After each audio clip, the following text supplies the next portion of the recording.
I was talking to a client now about something really interesting, which had to do more so about the way that we wrap our offer so that it can be perceived the right way with our clients. So just to give you some context, because I thought it was vastly interesting, he was a design strategist who had a lot to say and over 20 years of experience in the field. He would go into projects and be sort of like the cultural / leadership fit in agencies, in bigger projects, some were even turning something like 5 million a year. And he was basically called the Yoda of his industry. Now, because he was Yoda, he was a jack of all trades and he was quite good at what he did and he was able to solve problems, but he wasn't able to clearly articulate what it is that he did. And this sort of brings me to the point that a lot of us as entrepreneurs are geniuses at what we do. And when we're delivering in the back end, once we've gotten a client, then on that delivery, we up our reputation because, we deliver good work. But a lot of people like ourselves that are geniuses at what we do find it very difficult to articulate that in communication to our ideal target market, right? So the conversation was sort of like picking and understanding what that person was doing. And then once we sort of unpacked that and I asked him, what was it that was happening? I understood that he was attracting peers, people that did exactly what he did, which is a phenomenon that I also see online, especially like with designers, developers, freelancers, ghostwriters, whatever it may be. If I'm somebody who, let's say, does web design and all I'm sharing is Figma plugins and the latest tools and this and that, who do you think I'm going to attract? Other web developers, right?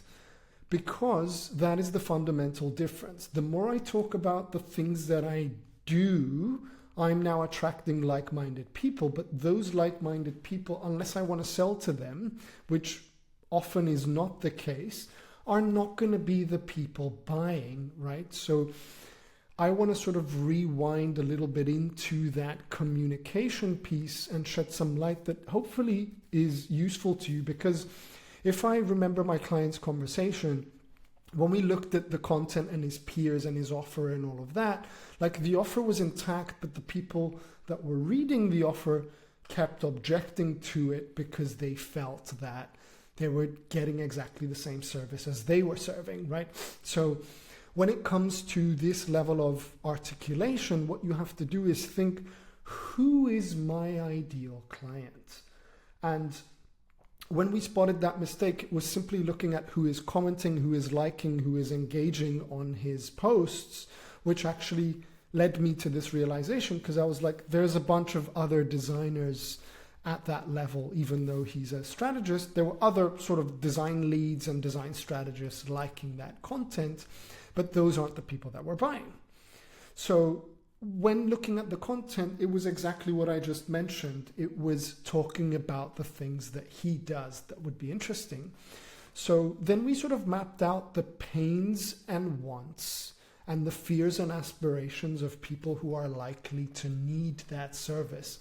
And that is almost like the magic dust or the sauce that perks the right ears. So in this case, we want people that own the businesses that aren't necessarily designers, whether it's B2B or B2C, that are undergoing a transformation. Maybe they're going from growth to scale, or they're a startup and they're going into scale up.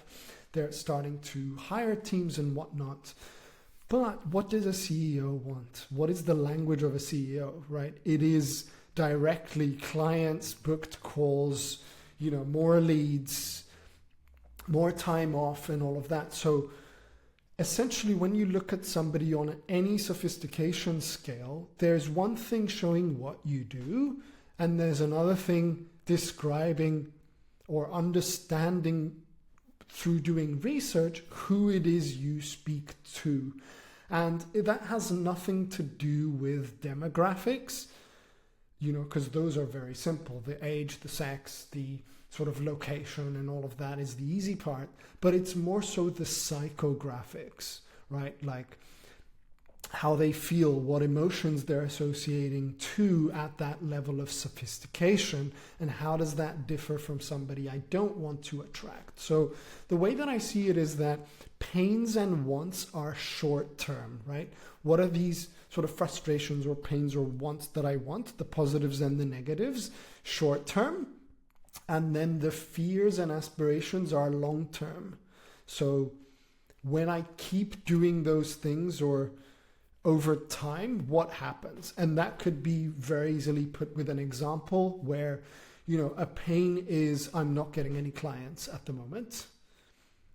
But the fear is that if I'm not getting any clients over a prolonged period of time, I might have to fire my favorite employee, or I might have to get a loan. Do you see the difference between short-term and long-term? And the way I sort of see it as well is that when we're on social media, the audience sees us, but we never turn around to actually see them or show them that we see them. And once you sort of understand the pains and the wants and the fears and aspirations, it's like you're talking straight into somebody's soul, right? They start to feel heard, they start to feel seen, and that has less to do with business and more to do with emotion, because you are now painting that exact experience that they're going through to build relevance. This thing is relevant to me, or resonance, this thing resonates with me. And once you get that and they feel seen, then whatever it is you're selling is now relevant to them. Therefore, once we articulate it better, it sort of clocks on and people start to buy. So the way that I always see this little map, once you've outlined that, is very, very simple. On the left side, you've got Hell Island. What are all the pains and fears on Hell Island? It's blowing up, shit's on fire, and all of that stuff, the things that I don't want. And then you've got Heaven Island on the other end, which is more so all the good stuff, right? Like, this is what it looks like, this is how much fun I'm having. And, especially in CEO speak, a lot of people that are money wealthy are time poor, versus beginners that are perhaps money poor but time wealthy in that sense. Now, once you've painted that hell and heaven, the bridge can have 3 steps on how we're going to get there, but that bridge is now your offer. So I always believe that content is communication in context, because the context is how we're feeling now, how we want to feel, and then the communication is the content basically that's providing context to that offer, which takes somebody on that transformation. So I wanted to leave you with that thought today. I thought it was quite insightful to be able to help someone to get your thinking hat on.